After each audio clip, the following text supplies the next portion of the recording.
Guys, Teacher Paul here, and today we are reacting to a video from Nami. This is from South Korea.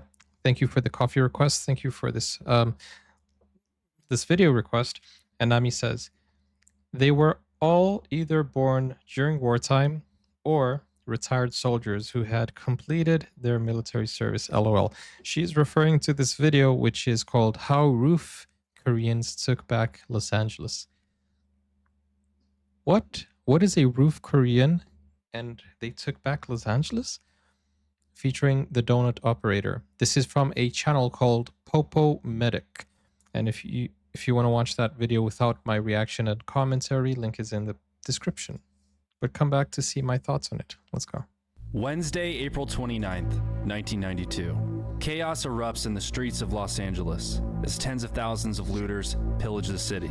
And with emergency services unavailable, business owners were left to fend for themselves. And out of all the stories told of the infamous 1992 LA riots, none have scratched the surface between myth and legend, like the story of a group of Korean immigrants taking arms on rooftops. What?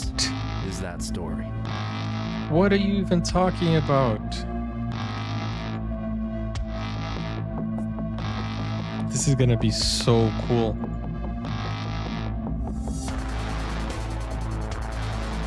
Okay, I like the soundtrack here.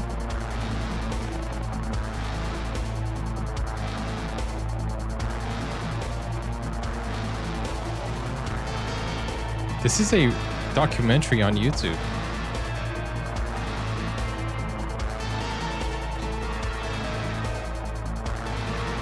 Gosh.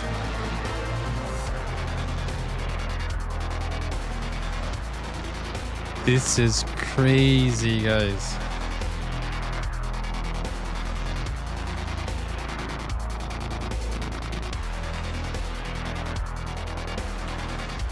He had a rifle with with an aim there. A sniper. Roof Koreans. 1992 LA riots. Here. The wait is over. I finally got around to making the Roof Korean video after years of anticipation. Just kidding. Here's Popo Medic. In April of 1992, 4 LAPD officers were tried following one of the most controversial excessive force incidents in American history. And after the Rodney King verdict was read, all 4 officers were acquitted, resulting in immediate protest. Earlier, we had quite a scene where protesters did storm the doors of Parker Center. The protest started out peaceful, but at approximately 4:15 p.m., a group of men approached the Payless Liquor in Delhi on Florence Avenue. The men walked into the liquor store, grabbed whatever the fuck they wanted, and walked out with no intention of paying. 2 of the men smashed the liquor store's front door, and another man struck the store owner's son with a beer bottle, rendering him unconscious. 911 was dialed, and 2 officers from the 77th Street Division of the LAPD responded, finding that the offenders had left upon arrival. And while making checks in the area for the offenders, a young man threw an object at their car. Approximately 24 officers, commanded by LAPD Lieutenant Michael Mullen, arrived and arrested the teenager. But the teenager put up a fight and resisted arrest. Goodness. The teenager was a well-known minor in the community, further agitating a mass crowd of people who witnessed the arrest. The police formed a perimeter around the arresting officers as the crowd grew more hostile, leading to further altercations and arrests. And fearing the situation could potentially escalate to a life-threatening situation or the use of deadly force, Lieutenant Mullen ordered officers out of the area altogether. Dude, this is crazy. The way the story is building up, and let me know if you've seen like a dozen cops coming your way. Do you put up a fight? I feel like that's very dangerous, because you know that some of these cops are very trigger happy. I don't know. At that point, just know that you're gonna get caught. Right? I don't know. And by 6 p.m., the looting began on mass scale. Rampaging protesters Protesters looted businesses in South Central Los Angeles, setting dozens of fires. One fireman has been shot. The crowd began to turn physically violent, seriously injuring bystanders and other members within the crowd, absolutely polarizing the community and devastating business owners. That's not right! That's not right! It's not right what y'all doing! I came from the ghetto too! Same as all of you did! Dang, guys. This is... That reaction right there was... The growing number of rioters in the streets Powerful. began attacking civilians, throwing debris at cars, pulling people from their vehicles, smashing shop windows, and setting them on fire. The chaos had sent shockwaves into the living rooms of millions of Americans across the nation, as a Chinese immigrant by the name of Choi Si-choi and a trucker named Reginald Denny, who was delivering gravel for the construction of low-income housing, were both horrifically attacked during live coverage of the riots.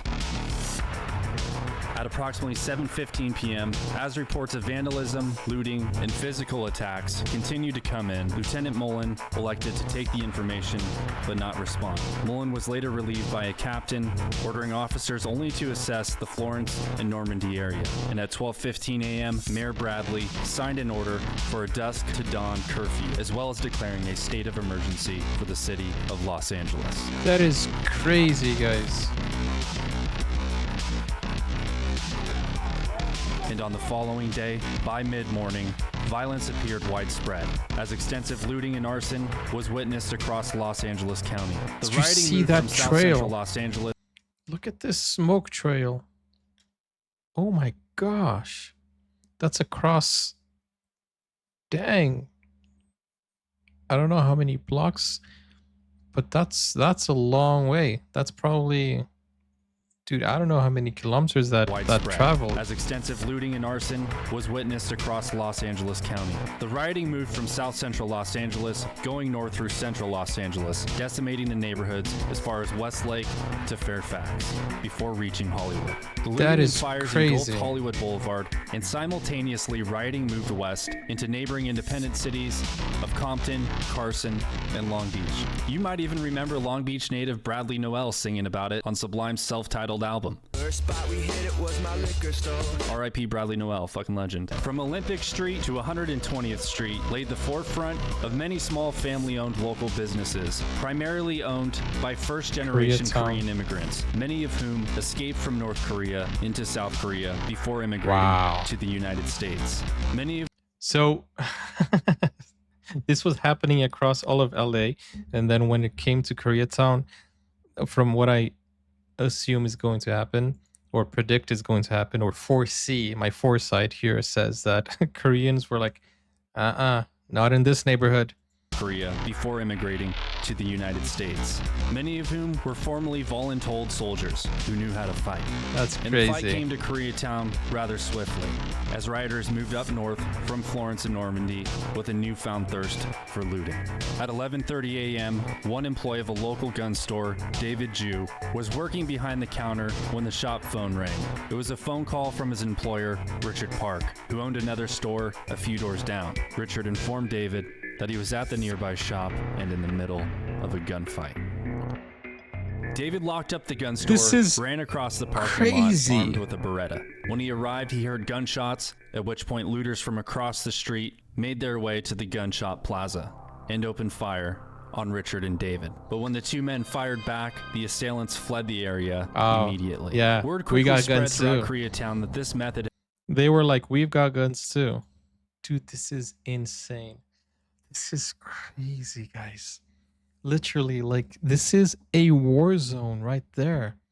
And everything just escalated within hours. That's insane. And when a lot of people have access to guns, you know it's going to get crazy. It's out of control. men fired back, the assailants fled the area immediately. Word quickly spread throughout Koreatown that this method had worked, in not only protecting Richard's property, but his life. Korean business owners who caught word of this began to phone in a Los Angeles-based radio station called Radio Korea, pleading to the radio station's audience for an armed response to help protect their property. Everybody park in the street, took some everything, liquor, beer. When you got here, you said people were still inside the store. What did you do? Sit inside. Okay. Let's say they hit someone. They actually shoot and hit someone. Does this does the law stand your ground fall into this situation? Because he is basically standing his ground, and this is basically self-defense. I shot 8 times, everybody moved. A merchant guarding his property. You got anybody out there or just a shot? Rick Romero out here. All of the merchants here are not going to wait for the National Guard or police or anybody else. You talked about guerrilla warfare, and it's right here, right on the premises here. Oh just my every one gosh. of the individuals in this Radio Korea Korean quickly gangsters became right dubbed there. Koreatown's makeshift command center, warning listeners of the whereabouts of incoming looters, and offered itself as a 911 system, allowing shop owners to call out for help over the air. After the realization sank in, there would be no response from police, fire, or EMS, already crazy. stretched too thin, They had a responding to thousands radio- of ongoing emergencies. They had a radio communication. We need National Guard in here. We have no police support whatsoever. People are driving Oh by my shooting at gosh. us, and we have to do something about it. A local resident by the name of Ina Cho and president of the Korean Veterans Association in 1992 was listening to the broadcast Oh my and decided to gosh. call in a little broadcast of his own, requesting all Korean Marine Corps veterans to respond to the area. Soon after, a group of around 15 Korean Marine Corps veterans arrived, equipped with rifles, and rendezvoused with Cho. The men responded to a large electronics my warehouse gosh. in Kim's TV, where Radio Korea was broadcasting that a mob of looters were attempting to break in. The warehouse had an iron door, which the mob was beating and ramming That's with a truck. When the mob crazy. finally took down the door, Cho attempted to stop the looters who were sprinting inside when 2 vehicles with a combined occupation no. of 10 people got out of their cars and opened fire on Cho, hitting him 1 time. Richard Kim, whose parents owned the electronics store, armed himself with a semi-automatic rifle. As the warehouse was under fire, his mother... Wait, you're telling me how many cars? 10 cars? Is that real? Is that what he said? And they opened fire and they only shot him once? Dang, whenever I watch sometimes these movies or these stories from the United States, people shooting like that, it feels like it's far-fetched, and especially in movies, it feels like it's fake. But I think a lot of people really do have stormtrooper aim, because they can't hit a target, most of them. And now they're going up against these Korean veterans, ex-soldiers. It's just like, dude, that's insane. Suffered a gunshot wound while trying to shield his father. And as more Koreans became fire electronics store, armed himself with I hope nobody died, by the way. So we see that there were injuries, but I hope nobody died. a semi-automatic rifle. As the warehouse was under fire, his mother suffered a gunshot wound while trying to shield his father. And as more Koreans became injured, more and more Koreans took up arms, taking positions on rooftops for maximum tactical advantage. Dude, Not only did they have crazy. the high ground and could see everything from the roof, but parapets made for the perfect cover from incoming fire. And these firefights were televised. More familiar with That's weaponry than I am. He insane. says it looks to be a 9mm Uzi. Where Korean shopkeepers could be seen armed with M1 carbines, Ruger Mini 14s, pump-action shotguns, handguns, and Daewoo K1A1s. Like, look at this dude's loadout. He's got a red polo t-shirt and a Daewoo K1A1. And a big smile on his One face. of the most iconic photographs of Roof. This right here is a picture of a man who has been waiting this his whole life. Shirt and a Daewoo K1A1.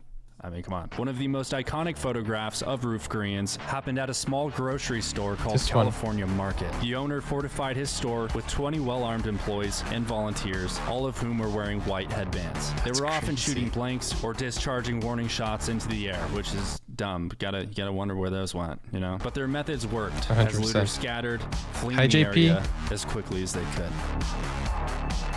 On May 3rd, after 4 days of exchanging gunfire with armed looters, the rooftop Koreans successfully forced every single wave of remaining mobs out of Koreatown, saving countless lives and livelihoods in which the Korean American identity was born.